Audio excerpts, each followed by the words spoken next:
बात कि भारत की न्याय पद्धति का नाश हो जाएगा तो भारतीय समाज टूट जाएगा, ऐसे ही मैकॉले एक बात और कहता था। मैकॉले की लिखी हुई एक चिट्ठी है मेरे पास, उसकी फोटोकॉपी। लंदन में एक लाइब्रेरी है, उसका नाम है इंडिया ऑफिस लाइब्रेरी, वहां से मैंने निकलवाई है। इंडिया ऑफिस लाइब्रेरी में से ऐसे कुछ 50,000 से ज्यादा डॉक्यूमेंट्स मैं निकाल के लाया और वहां के कई लोगों की मदद से हमने वो निकलवाए हैं।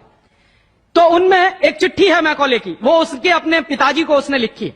जब वो यहां ऑफिसर बन के आया है तो मैकॉले क्या लिख रहा है कि भारतीय समाज को अगर बर्बाद करना है तो भारतीय न्याय पद्धति बर्बाद करो। तो वो करने के लिए उसने आईपीसी बना दिया, सीआरपीसी बना दिया, सीपीसी बना दिया और बर्बाद हुई। दूसरी बात वो कहता था कि भारतीय समाज को बर्बाद करना है तो भारतीय शिक्षण पद्धति का नाश करो।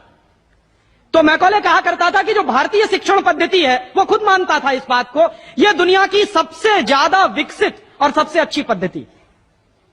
क्या होता था, यहां गुरुकुल चलते थे, गुरुकुलों में विद्यार्थी पढ़ते थे और विद्यार्थी 20 साल तक 25 साल तक ब्रह्मचर्य का पालन करते हुए शिक्षा ग्रहण करते थे, संस्कार मिलते थे और वो संस्कार लेकर समाज में जाते थे।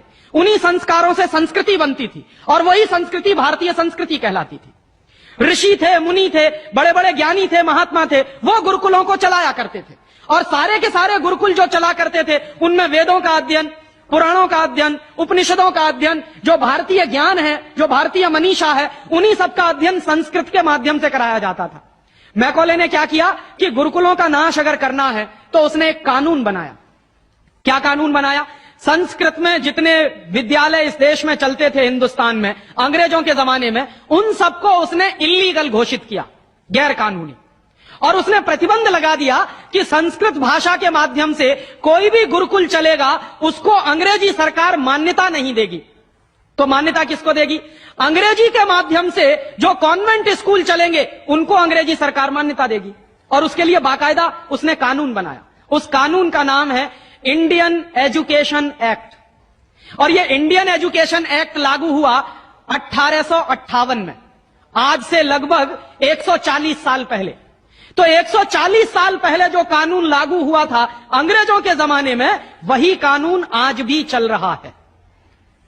उस कानून के आधार पर मैकॉले ने क्या किया? संस्कृत के माध्यम से चलने वाले गुरुकुलों को बर्बाद कर दिया, कानून बना के उनको बंद करा दिया। जो उनमें अध्यापक होते थे, गुरु होते थे, उनको मार पीट कर अंग्रेजी सरकार जेल में बंद करती थी। जो विद्यार्थी अध्ययन के लिए जाते थे उनको रोक दिया जाता था, उनका अध्ययन ना होने पाए उसके लिए समस्याएं खड़ी की जाती थी। और दूसरी तरफ कॉन्वेंट स्कूल चालू कर दिए और उसमें अंग्रेजी के माध्यम से शिक्षण देना शुरू किया। एक दिन उसने अपने बाप को चिट्ठी लिखी और इस चिट्ठी में उसने ये लिखा कि मैंने हिंदुस्तान में एक ऐसी शिक्षण पद्धति पैदा कर दी है जिसमें अगर हिंदुस्तानी विद्यार्थी पढ़ेंगे तो पढ़कर निकलने के बाद वो शरीर से हिंदुस्तानी होंगे, दिमाग से सब अंग्रेज हो जाएंगे। वो देख रहे हैं, अभी देख रहे हैं। तो शरीर से हिंदुस्तानी और दिमाग से अंग्रेज। तो मैकॉले दूसरी बात लिख रहा है उस चिट्ठी में कि जब वो शरीर से हिंदुस्तानी और दिमाग से अंग्रेज हो जाएंगे तो अंग्रेजों के हिसाब से सारे काम करेंगे। और वो विद्यार्थी जब कॉन्वेंट स्कूल में से निकलेंगे तो सबसे ज्यादा गालियां भारतीय संस्कृति को देंगे, सबसे ज्यादा गालियां अपने मां बाप को देंगे। कैसे? मॉम और डैड कह के। डैड माने होता है मरा हुआ और मम्मी माने होता है शव। इजिप्ट में आप जाइए, मिस्र एक देश है, वहां पे ममीज कहा जाता है किसको? मरे हुए आदमी के शव को।